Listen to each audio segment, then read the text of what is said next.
Morning students. आज हम कल से आगे का टॉपिक पढ़ेंगे। कल हमने पढ़ा था सॉल्यूशन का general introduction, types of solutions and concentration of solution. आज हम उससे आगे चलते हैं। आज हम पढ़ेंगे सोल्यूबिलिटी। सोल्यूबिलिटी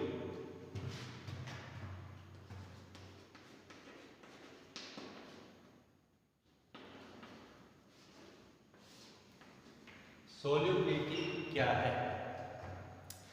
किसी सॉल्वेंट के स्पेसिफिक वॉल्यूम में सॉल्यूट का मैक्सिमम अमाउंट जो डिसॉल्व हो जाता है उसे हम क्या कहते हैं? सोल्यूबिलिटी। यानी हमारे पास 1 लीटर सॉल्वेंट है, अब उसके अंदर किसी सॉल्यूट को डिसॉल्व करते हैं तो सॉल्यूट का वह मैक्सिमम अमाउंट जो उसमें डिसॉल्व हो जाता है उसे हम क्या कहेंगे? सोल्यूबिलिटी। यानी सोल्यूबिलिटी को डिफाइन करें तो क्या लिखेंगे हम? Maximum amount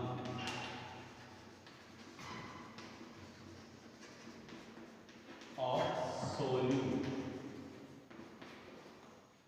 which dissolve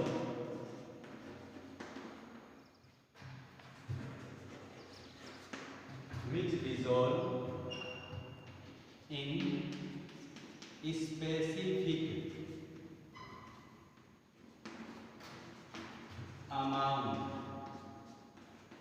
of solvent at constant temperature।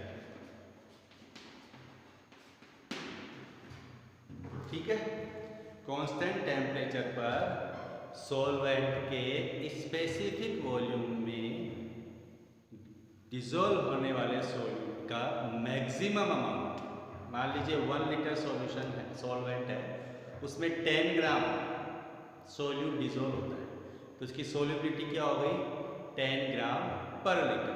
यानी 1 लीटर सॉल्वेंट में 10 ग्राम डिसॉल्व होता है। ठीक है, तो 10 ग्राम उसकी क्या हो गई? सोल्यूबिलिटी। अब हम यहाँ दो तरह की सोल्यूबिलिटी देखेंगे। एक तो देखेंगे सॉलिड की लिक्विड में सोल्यूबिलिटी और एक देखेंगे गैस की लिक्विड में solubility. Solubility of solid in liquid. ठीक है, और दूसरे देखेंगे हम solubility of gas in liquid। solubility of solid in liquid and solubility of gas in liquid। पहले हम देखेंगे solubility of solid in liquid। solubility of solid in liquid, किसी सॉलिड को लिक्विड में डिसॉल्व करते हैं तो उसका जो मैक्सिमम अमाउंट है, इसको हम डिफाइन करें तो maximum amount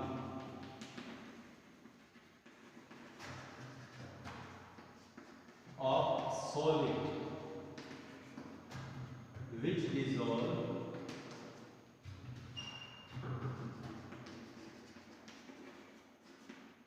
in 100 gram of solvent at constant temperature to form saturated solution।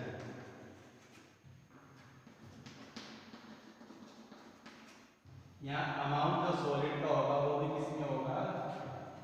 ग्राम में होगा। तो maximum amount of solid in gram which dissolve in 100 gram of solvent at constant temperature to form saturated solution. जब maximum amount को dissolve किया जाता है 100 ग्राम solvent में तो मैक्सिमम अमाउंट जो होता है सॉलिड का वही क्या है? सॉलिड की सोल्यूबिलिटी। और मैक्सिमम अमाउंट्स डिजोल्व होने पर जो सॉल्यूशन बनता है उसको हम बोलते हैं सैचुरेटेड सॉल्यूशन। क्लियर? अब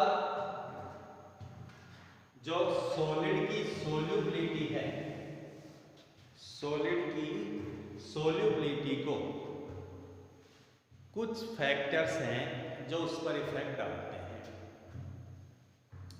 Solubility of solid depend upon the following factors.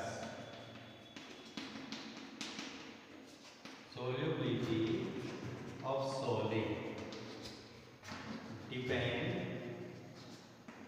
upon the following factors.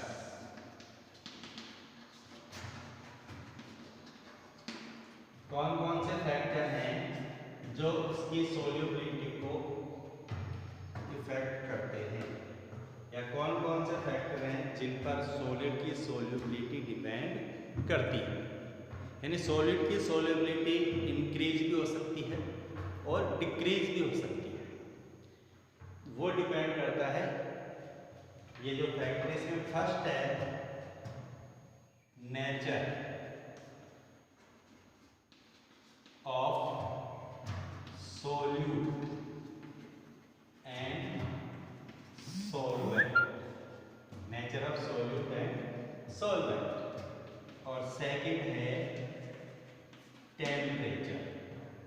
ठीक है, ये दो मेन फैक्टर्स हैं जिन पर सॉलिड की सोल्यूबिलिटी डिपेंड करती है। इसमें जो फर्स्ट फैक्टर है nature of solute and solvent, इसकी बात करते हैं। देखो सोल्यूट जो है वो टू टाइप्स के होते हैं। कौन से? एक तो होते हैं आयनिक और polar solute, ionic and polar solute, और एक होते हैं नॉन पोलर सोल्यूट। ठीक है, दो तरह के सोल्यूट हैं और सोलवेंट भी दो तरह के होते हैं, एक तो पोलर सोलवेंट और एक non polar solvent. Polar solvent है, नॉन पोलर सोलवेंट। अब यहाँ एक नियम काम करता है, क्या? लाइक डिजोल्व लाइक, क्या? लाइक डिजोल्व लाइक, ये लोग काम करते हैं। Like dissolve like means polar solute dissolve in polar solvent and non polar solute is dissolve in non polar solvent. For example ionic और पोलर सोल्यूट हैं, जैसे example NaCl, KCl, ये आयनिक और पोलर सोल्यूट हैं, और H2O वाटर भी कैसा solvent है? पोलर सॉल्वेंट है। तो NaCl जो है वो वाटर में डिसॉल्व हो जाता है इजीली। KCl भी वाटर में डिसॉल्व हो जाता है क्योंकि ये भी पोलर है और ये भी पोलर है। इसी तरह non polar solute, for example iodine non polar होता है, सल्फर S8 ये भी नॉन पोलर होता है। इस तरह नॉन पोलर सॉल्वेंट्स है like benzene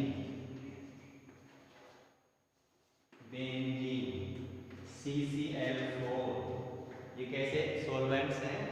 non polar solvent. तो आयोडीन बेंजीन में डिसॉल्व होता है, सल्फर भी बेंजीन या CCl4 में डिसॉल्व हो जाता है। क्यों? क्योंकि ये भी नॉन पोलर और ये भी नॉन पोलर। अगर हम आयोडीन या सल्फर को H2O में, जो एक पोलर सॉल्वेंट है, उसमें डिसॉल्व करते हैं तो वो उसमें डिसॉल्व नहीं होता। तो ये ध्यान रखेंगे, like dissolve like, polar solute dissolve in polar solvent and non-polar solute is dissolved in non-polar solvent. Polar solute is not dissolved in non-polar solvent. Clear? अगर हम आयोडीन को वाटर में डिसॉल्व करेंगे तो वो नहीं होगा। इसी तरह NaCl को अगर बेंजीन में डिसॉल्व करेंगे तो वह उसमें डिसॉल्व नहीं होगा। क्लियर? अब नेक्स्ट है टेम्परेचर। इसको आप नोट में राइट कर सकते हैं। इसके बाद नेक्स्ट देखेंगे हम टेम्परेचर। नेक्स्ट टेम्परेचर, जिस पर सॉलिड की सोल्यूबिलिटी डिपेंड करती है।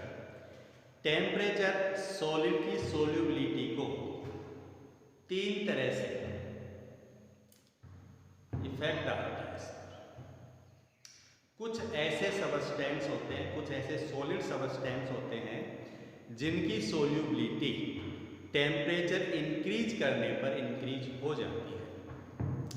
कुछ ऐसे सबस्टेंस और सोल्यूट होते हैं जिनकी सोल्यूबिलिटी टेम्परेचर इंक्रीज करने पर डिक्रीज हो जाती है।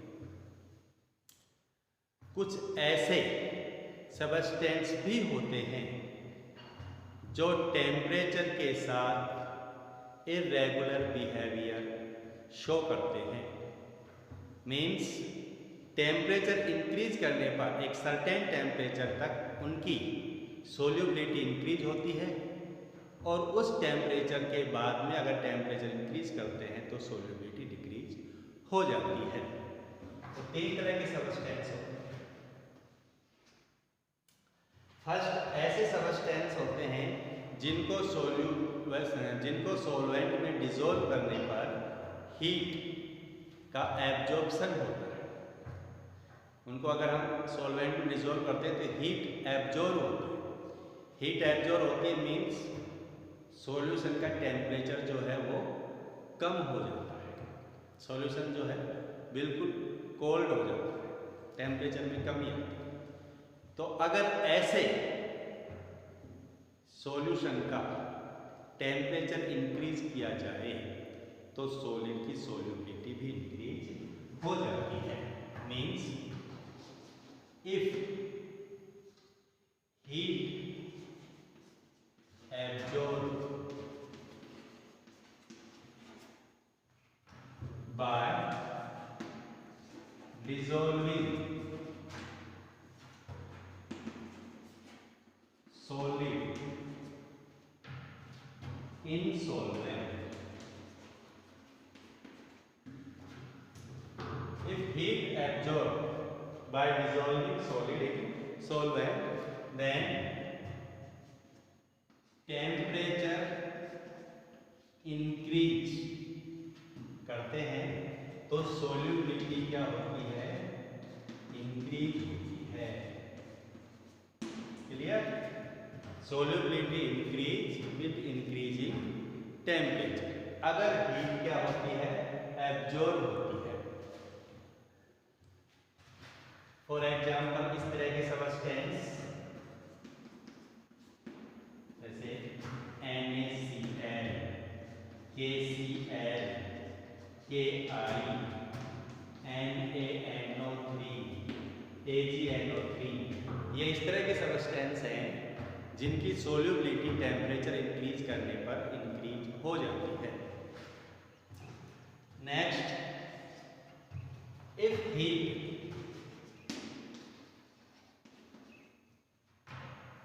evolve by dissolving solid in solvent। अगर हीट इवोल्व होती है, ऐसे सबस्टेंस को सॉल्वेंट में डिसॉल्व करने पर हीट इवोल्व होती है। हीट इवोल्व होती है तो जो सॉल्यूशन है उसका टेम्परेचर इंक्रीज हो जाता है, वो हॉट हो जाता है। तो इस तरह के सॉलिड की सोल्यूबिलिटी इंक्रीज होगी किसके साथ?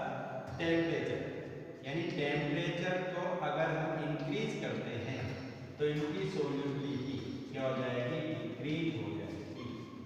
Solubility with increasing temperature.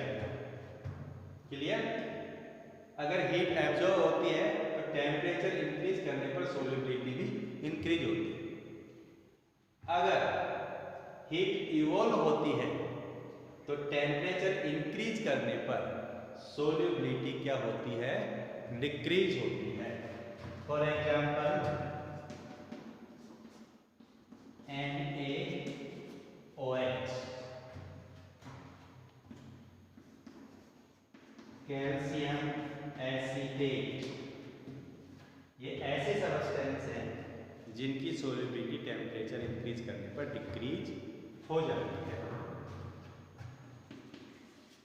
कुछ ऐसे सब्सटेंस भी होते हैं, सॉलिड सब्सटेंस होते हैं, जो टेम्परेचर के साथ इरेगुलर बिहेवियर शो करते हैं। For example Na2SO4, 10H2, some substance show irregular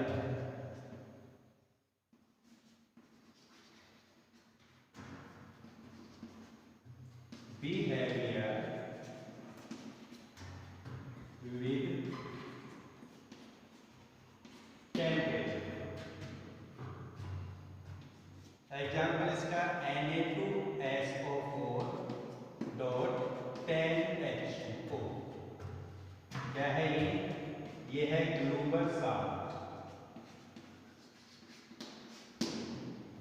global salt को जब किसी सॉल्वेंट में डिसॉल्व करते हैं तो पहले टेम्परेचर इंक्रीज करने पर इसकी सोल्युबिलिटी इंक्रीज होती है 32.8 डिग्री सेल्सियस तक इसकी सोल्युबिलिटी क्या होगी? इंक्रीज होगी। Na2SO4 को 32.8 डिग्री सेल्सियस तक अगर हम हीट करते हैं तो इसकी सोल्युबिलिटी क्या होती है? सोल्युबिलिटी इंक्रीज होती है।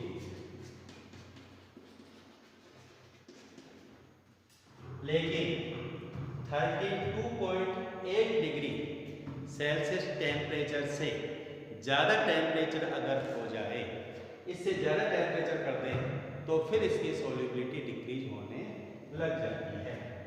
सोल्युबिलिटी डिक्रीज होगी अगर 32.8 डिग्री सेल्सियस से ज़्यादा टेम्परेचर किया जाए। क्यों होगी solubility decrease? Na2SO4.10H2O 32.8 degree Celsius से ज़्यादा अगर टेम्परेचर कर दिया जाए तो यहाँ से ये जो 10H2 इसको बोलते हैं क्रिस्टलीन वाटर, ये क्रिस्टलीन वाटर इससे सेपरेट हो जाएगा और ये किसमें कन्वर्ट हो जाएगा? Na2SO4। क्रिस्टलीन वाटर इससे सेपरेट होने पर किसमें कन्वर्ट हो जाएगा? Na2SO4। डिहाइड्रेटेड Na2SO4 में कन्वर्ट हो जाता है और डिहाइड्रेटेड Na2SO4 की सोल्युबिलिटी डिक्रीज होने लग जाती है टेम्परेचर इंक्रीज करने पर। ये ध्यान रखिए। क्लियर? तो टेम्परेचर सॉलिड की सोल्युबिलिटी को 3 तरह से इफेक्ट डालता है। ये डिपेंड करता है सॉलिड सब्सटेंस पर। अगर हीट एब्जॉर्ब होती है तो टेम्परेचर इंक्रीज करने पर सोल्युबिलिटी इंक्रीज होगी। अगर हीट इवॉल्व होती है तो टेम्परेचर इंक्रीज करने पर सोल्युबिलिटी डिक्रीज होगी। और Na2SO4.10H2 एक ऐसा एग्जाम्पल है जिसकी सोल्युबिलिटी 32.8 डिग्री सेल्सियस तक टेम्परेचर इंक्रीज करने पर इंक्रीज हो जाती है और उसके बाद में टेम्परेचर इंक्रीज करने पर इसकी सोल्युबिलिटी डिक्रीज हो जाती है। अब हम solubility of gas in liquid इस पर डिस्कस करेंगे कि गैस की लिक्विड में सोल्युबिलिटी क्या होती है और ये कौन से फैक्टर्स पर डिपेंड करती है। गैस की लिक्विड में सोल्युबिलिटी को एब्जॉर्प्शन कोएफिशिएंट से एक्सप्रेस करते हैं। एब्जॉर्प्शन कोएफिशिएंट क्या होता है? Volume of gas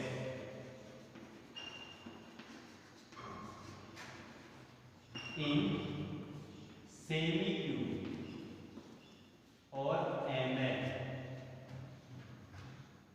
dissolve in 1 semi-cube of solvent at given temperature or constant temperature। ठीक है, एक सेमी क्यूब सॉल्वेंट में गैस का सेमी क्यूब में volume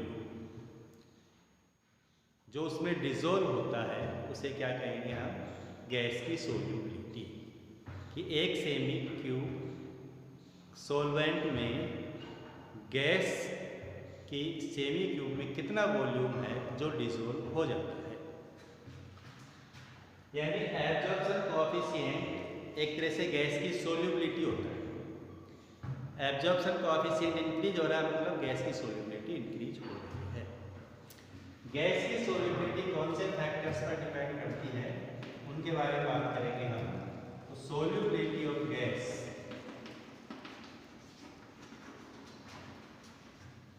depend upon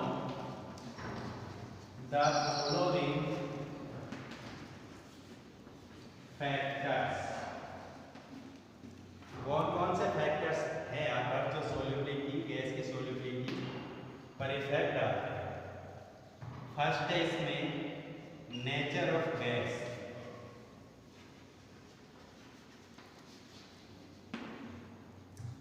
second nature of solvent.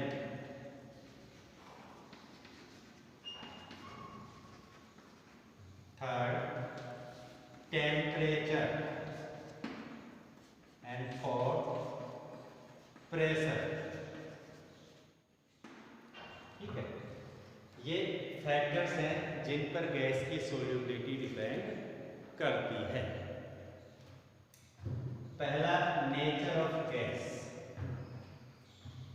Gas, कुछ गैसें ऐसी होती हैं जो सॉल्वेंट में ज़्यादा डिसॉल्व होती है, जिनकी सोल्यूबिलिटी ज़्यादा होती है। कुछ गैस ऐसी होती है जिनकी सोल्यूबिलिटी कम होती है। तो सोल्यूबिलिटी, जो गैस की सोल्यूबिलिटी है उसके नेचर पर डिपेंड करती है। ऐसी गैसें जो सॉल्वेंट से रिएक्शन कर लेती हैं या जिनका सॉल्वेंट में आयोनाइजेशन हो जाता है उनकी सोल्यूबिलिटी भी ज़्यादा होती है। ठीक है, जैसे मान लीजिए HCl गैस है। HCl गैस है, इसको वाटर में डिसॉल्व करते हैं तो वाटर में डिसॉल्व करने पर इसका आयोनाइजेशन होता है H++Cl-। डिसॉल्व करने जाएंगे आयोनाइजेशन होता जाएगा तो इसकी सोल्यूबिलिटी इंक्रीज होती जाएगी। जैसे अमोनिया गैस है NH3, इसको वाटर में डिसॉल्व करते हैं तो वाटर में डिसॉल्व करने पर ये वाटर से रिएक्शन कर देती है और क्या बना देती है NH4OH। रिएक्शन करके क्या बना लेती है NH4OH। यानी वाटर में डिसॉल्व होती जाएगी, NH4OH में कन्वर्ट होती जाएगी, इसलिए इनकी सोल्यूबिलिटी भी इंक्रीज होती जाएगी। जैसे SO2 गैस है, इसको अगर वाटर में डिसॉल्व करते हैं तो ये वाटर से रिएक्शन करके H2SO3 में कन्वर्ट हो जाएगा। ठीक है, तो ये जैसे अमोनिया है, SO2 है, ये वाटर से क्या करेंगे, रिएक्शन करेंगे और वाटर से रिएक्शन होने के कारण इनकी सोल्यूबिलिटी ज़्यादा होती है। HCl गैस है, ये वाटर में इसका आयोनाइजेशन, इसको हम ऐसे लिख सकते हैं, इसका वाटर में आयोनाइजेशन हो जाता है H2O तो बन जाएगा H3O++Cl-। तो इस तरह वाटर में इसका क्या हो गया, आयोनाइजेशन, इसलिए इसकी सोल्यूबिलिटी क्या हो जाएगी, इंक्रीज। तो ऐसे गैसें, the gases which react with solvent और आयोनाइज इन सॉल्वेंट, ठीक, उनकी सोल्यूबिलिटी क्या होती है, increase. Nature of solvent, nature of solvent. देखो सॉल्वेंट दो तरह के होते हैं, एक तो पोलर और दूसरे होते हैं non polar, polar and non polar. जैसे अभी हमने सॉलिड में देखा था उसी तरह पोलर सॉल्वेंट अगर है तो उसमें जो पोलर गैसें हैं वो डिसॉल्व होती है। नॉन पोलर सॉल्वेंट में नॉन पोलर गैसें डिसॉल्व होती है। ठीक है, फॉर एग्जांपल HCl गैस, ये गैस है polar gas. Polar means H पर पॉजिटिव चार्ज, Cl माइनस, यानी दो पोल ऐसे पॉजिटिव और नेगेटिव, इस तरह के होते हैं पोलर। तो पोलर गैस जो है पोलर सॉल्वेंट लाइक H2, ठीक है। तो HCl जो है वो H2O में डिसॉल्व हो जाता है क्योंकि HCl पोलर है, H2O भी पोलर है। Non polar solvent like benzene, CCl4, ये नॉन पोलर सॉल्वेंट। अगर HCl को हम बेंजीन में या CCl4 में डिसॉल्व करें तो वो इसमें डिसॉल्व नहीं होती। क्लियर? तो polar gas dissolve in polar solvent and non-polar gas dissolve in non-polar solvent। ठीक। Next temperature. टेम्परेचर कैसे इफेक्ट डालता है सोल्यूबिलिटी पर? गैस की solubility decrease with increasing temperature. ठीक है, गैस की सोल्यूबिलिटी टेम्परेचर इंक्रीज करने पर क्या होती है? डिक्रीज होती है। टेम्परेचर की बात करें तो solubility decrease with increasing temperature. Solubility decrease हो जाएगी जब टेम्परेचर इंक्रीज हो जाएगा। क्यों होगा? क्योंकि गैस को जब लिक्विड में डिसॉल्व किया जाता है तो हीट इवोल्व होने के कारण टेम्परेचर इंक्रीज करने पर उसकी सोल्यूबिलिटी डिक्रीज हो जाती है। ध्यान रखिए, जैसे अभी हमने सॉलिड में भी देखा था, if gas dissolve in liquid and heat evolve, if heat evolve by dissolving of gas then temperature increase then solubility decrease।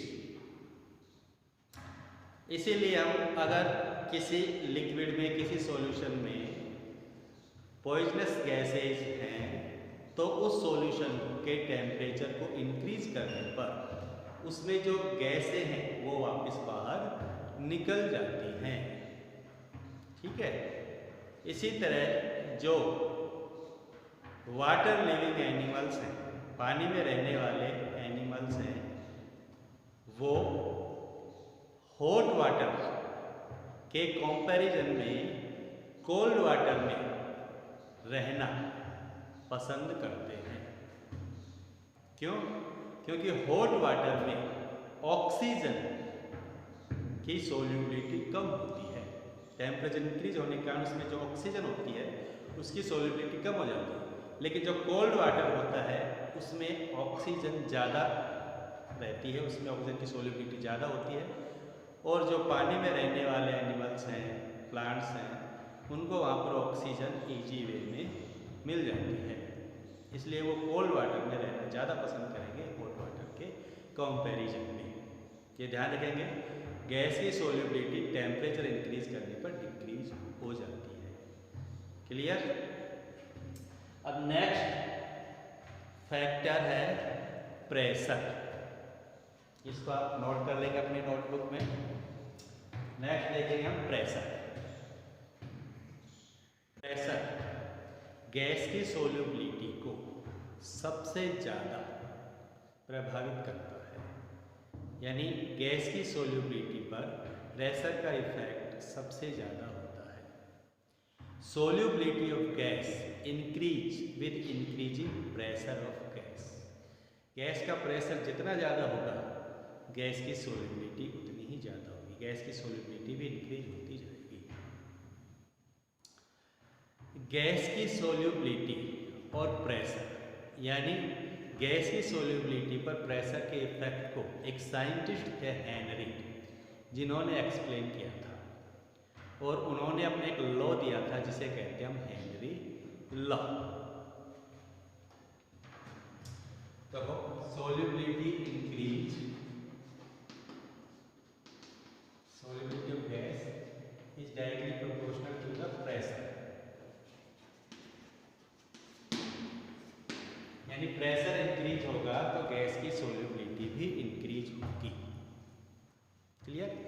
अब गैस की सोल्युबिलिटी पर प्रेशर का इफेक्ट कितना होता है, इसको एक्सप्लेन किया था किसने? हेनरी, विलियम हेनरी, एक साइंटिस्ट थे। उन्होंने अपना एक लॉ दिया, उन्होंने बताया कि प्रेशर का गैस की सोल्युबिलिटी पर इफेक्ट कितना होता है।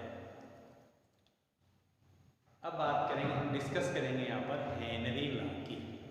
हेनरी लॉ क्या है? Henry law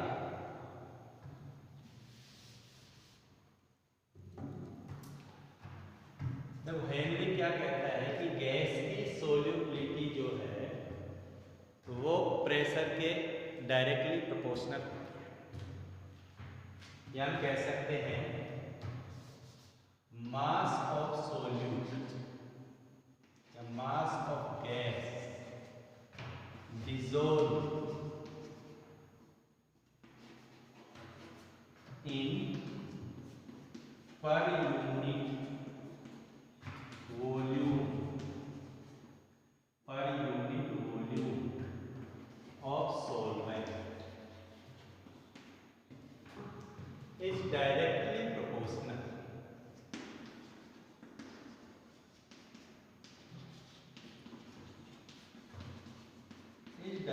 proportional to pressure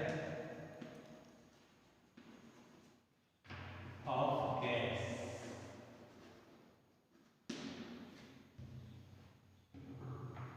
at constant temperature.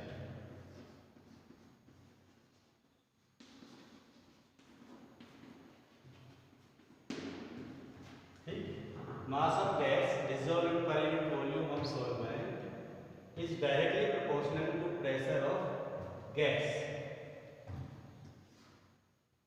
Mass of gas m is the mass of gas, directly proportional to the pressure P.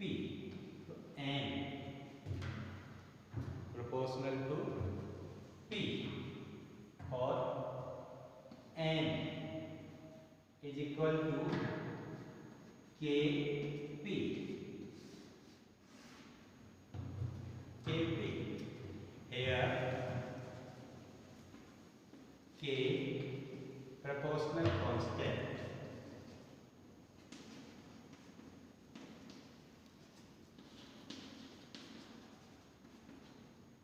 clear? तो ध्यान रखिए m equal to Kp। m जो gas का mass है वो increase होगा कब? जब गैस का प्रेशर इंक्रीज होगा। इसको हम समझें। मान लीजिए हमारे पास ये एक कंटेनर है, इसमें ये कोई लिक्विड है, लिक्विड सॉल्वेंट, ठीक है, और यहाँ ये गैस के मॉलिक्यूल्स हैं, ठीक, ये क्या है? गैस के मॉलिक्यूल, गैस है, ये सॉल्वेंट, लिक्विड सॉल्वेंट। अब यहाँ प्रेशर और ये दूसरा कंटेनर हमारे पास, इसमें भी क्या है? लिक्विड सॉल्वेंट है और ऊपर गैस के मॉलिक्यूल्स हैं। कुछ मॉलिक्यूल्स गैस के इस लिक्विड में क्या है, डिसॉल्व। यहाँ प्रेशर डाल, यहाँ W1 वेट यानी प्रेस करते हैं, यहाँ वेट W1 वेट से इसको प्रेस करते हैं, यहाँ प्रेशर थोड़ा बढ़ाते हैं, यहाँ W1 और W2 दो वेट रखते हैं। मान लीजिए यहाँ 1 किलोग्राम रख दिया, 1 किलोग्राम से इसको प्रेस करें, और यहाँ W1 और W2 यह मान लेते हैं 2 किलोग्राम, 2 किलोग्राम से हमने इसको प्रेस किया। तो यहाँ प्रेस करने पर सॉल्युबिलिटी इंक्रीज होगी, यहाँ प्रेस करने पर सॉल्युबिलिटी और ज़्यादा इंक्रीज होगा। अब इन दोनों की बात करें तो गैस की सॉल्युबिलिटी कहाँ ज़्यादा होगी, ये गैस है, इसमें प्रेशर कम है तो सॉल्युबिलिटी भी गैस की कम होगी। यहाँ प्रेशर ज़्यादा है, गैस पर प्रेशर ज़्यादा लगा के हमने W1 W2, तो सॉल्युबिलिटी क्या हो गई, गैस की इंक्रीज हो गई। यानी प्रेशर इंक्रीज करेंगे तो गैस की सॉल्युबिलिटी भी इंक्रीज होगी। ठीक है, यानी M is directly proportional to P और M is equal to Kp। ठीक है, अब इसी लॉ को दूसरे तरीके से हम कहते हैं, सेकंड वे में दूसरे तरीके से बताया किसने, हेनरी ने। अगर किसी सॉल्वेंट, जैसे मान लीजिए यहाँ सॉल्वेंट है इसमें, और उस सॉल्वेंट में एक से ज्यादा मोर देन 1 गैसेस सॉल्वेंट के कांटेक्ट में, ये लिक्विड सॉल्वेंट है, यहाँ गैसें, एक गैस, ये दूसरी गैस, एक को मैंने ग्रीन कलर से बनाया, एक को येलो कलर से। दो तरह की गैसें हैं जो इस सॉल्वेंट के कांटेक्ट में है। ठीक है, कुछ गैसें हैं डिसॉल्व,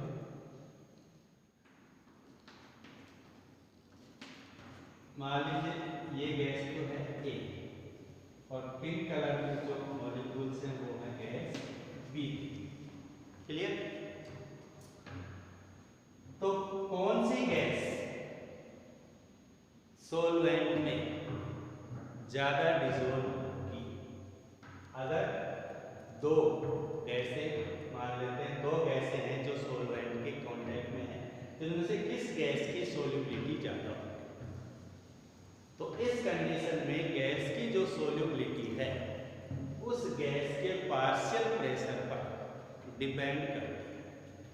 जिस गैस का पार्शियल प्रेशर ज्यादा होगा उसकी सॉल्युबिलिटी भी ज्यादा होगी। पार्शियल प्रेशर से मतलब क्या है, इन दोनों गैसों का जो प्रेशर है उसको बोलेंगे उसका टोटल प्रेशर, और उसमें जैसे A गैस का कितना भाग है वो क्या हो जाएगा, गैस A का पार्शियल प्रेशर। B गैस अकेले कितना प्रेशर लगा रही है वो हो जाएगा B गैस का पार्शियल प्रेशर। तो गैस की सॉल्युबिलिटी उसके पार्शियल प्रेशर पर डिपेंड करेगी। कब? when 2 or more gases are in contact of solvent. When 2 or more gases are in contact of solvent, then solubility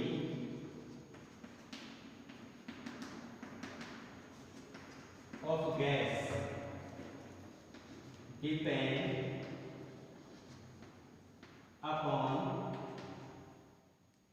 depend on partial pressure of gas.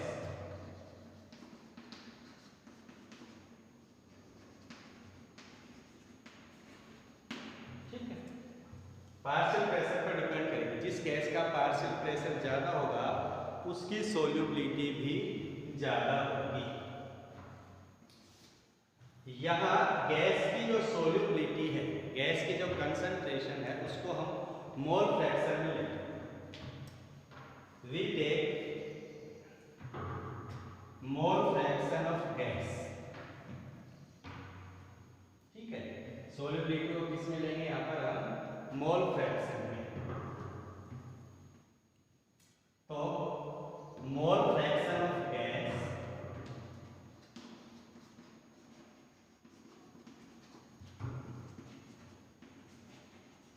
is directly proportional.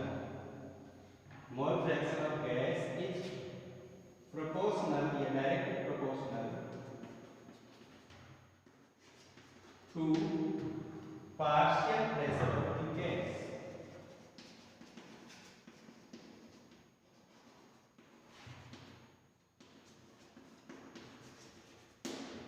Clear? Mole fraction में अगर उसको लेते हैं gas की concentration को, gas की solubility को, तो गैस का जो मोल फ्रैक्शन है गैस के पार्शियल प्रेशर पर डिपेंड करेगा। इसको हम यहाँ लिख देते हैं पार्शियल प्रेशर ऑफ गैस। इसको मैं यहाँ लिख देता हूँ। पार्शियल प्रेशर को किससे रिप्रेजेंट करते हैं? हम किससे डिनोट करते हैं? एक्स से। किससे डिनोट करते हैं? एक्स से। तो X is directly proportional to P। तो x is equal to K dash P। K dash क्या है यहाँ पर? Proportional constant. K dash proportional constant. P की वैल्यू निकालें यहाँ पर हम, तो P is equal to x upon K dash. P is equal to x upon K dash और x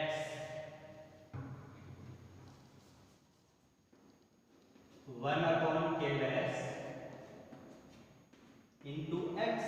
एक ही बात है, x अपॉन K डैश बोलते हैं या 1 upon K dash into x। 1 upon K dash, 1 upon K dash,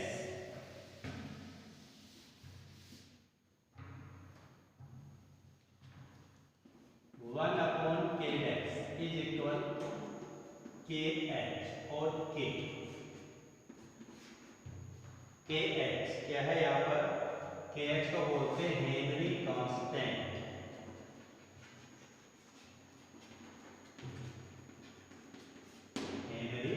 constant. तो P किसके equal हो जाएगा? P is equal to 1 upon K dash की जगह क्या आ जाएगा? KH। तो KH x। P इक्वल हो जाएगा किसके? KH x। क्लियर? तो ये आ गया Henry law. P is equal to KH x। दो तरह से देखा हमने, एक तो M is equal to KP और एक P is equal to KH। या हम कह सकते हैं P is directly proportional to X। P is directly proportional to X। KH क्या यहाँ पर कांस्टेंट है? Henry constant. तो P is directly proportional to X। ये भी कह सकते हैं। यानी P क्या है यहाँ पर? Partial pressure. X क्या है? Mole fraction. तो partial pressure of gas is directly proportional to the mole fraction of gas in solution. तो हेनरी लॉ को हम दूसरे तरीके से लिखें, at constant temperature the partial pressure of gas in vapour phase is directly proportional to the mole fraction of gas in solution. Partial pressure is directly proportional to the mole fraction of gas. Clear? तो ये ध्यान रखें। तो ये हो गया Henry law. दोबारा से हम इसको रिवाइज करें। हेनरी लॉ इंपॉर्टेंट लॉ है। पहले हमने बताया कि हेनरी लॉ के according m is directly proportional to P और m is equal to K। m क्या है? Mass mass of gas, P क्या है, pressure of gas. Mass of gas is directly proportional to the pressure of gas at constant temperature and per unit volume. M is directly proportional to P, M is equal to K। दूसरे तरीके से हमने देखा, when two or more gases are in contact of solvent, then solubility of gas depend upon the partial pressure of gas। ठीक है, और यहाँ हम गैस की solubility को किससे लेंगे, मोल फ्रैक्शन। तो मोल फ्रैक्शन डायरेक्टली प्रोपोर्शनल होगा किसके, पार्शियल प्रेशर के, यानी x is directly proportional to P, तो x is equal to K dash, P is equal to x upon K dash, 1 upon K dash को अपने नया कांस्टेंट दे दिया KH जो हेनरी कांस्टेंट होता है, तो P is equal to KHX हो गया और P डायरेक्टली प्रोपोर्शनल हो गया x की, P partial pressure and x mole fraction. ठीक, क्लियर। तो हेनरी लॉ को दो तरह से ध्यान रखेंगे, M is equal to KP और P is equal to KHX। Clear. इसके बाद बात करेंगे हम limitations of Henry law. Limitations of Henry law, limitation देखें हेनरी लॉ की, तो लिमिटेशन की बात करें हम,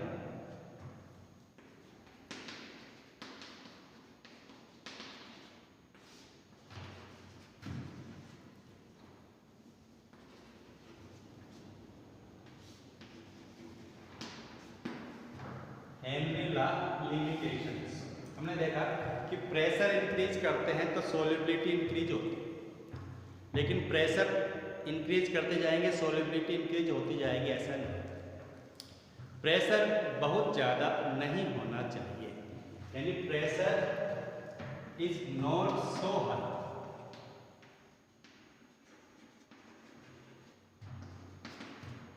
pressure is not high because at high pressure Henry law की जो एक्यूरेसी है वो क्या हो जाती है, लेस हो जाती है। Accuracy of Henry law became less at high pressure, तो प्रेशर बहुत ज़्यादा नहीं होना चाहिए, pressure is not so high. Next limitation क्या है, टेम्परेचर इज नॉट टू लो, यानी टेम्परेचर बहुत कम नहीं होना चाहिए, बहुत लो नहीं होना चाहिए। टेम्परेचर डिक्रीज करते हैं तो सोल्युबिलिटी इंक्रीज होती है, लेकिन टेम्परेचर भी बहुत कम नहीं होना चाहिए, temperature is not too low. Third, solution कैसा होना चाहिए, डाइल्यूट होना चाहिए, यानी गैस की जो सोल्युबिलिटी है वो लो होनी चाहिए। सोल्युबिलिटी ऑफ गैस कैसी होनी चाहिए, लो solubility,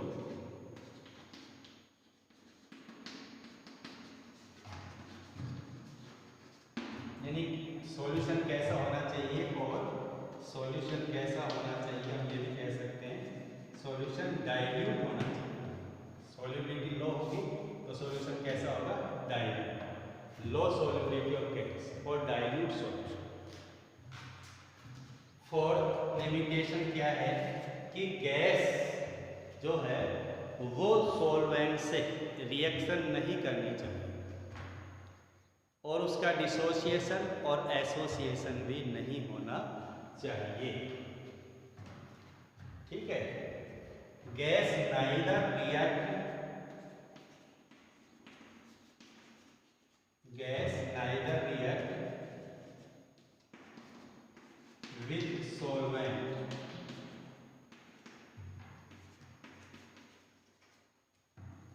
neither react with solvent और नॉन एसोसिएट और डिसोसिएट।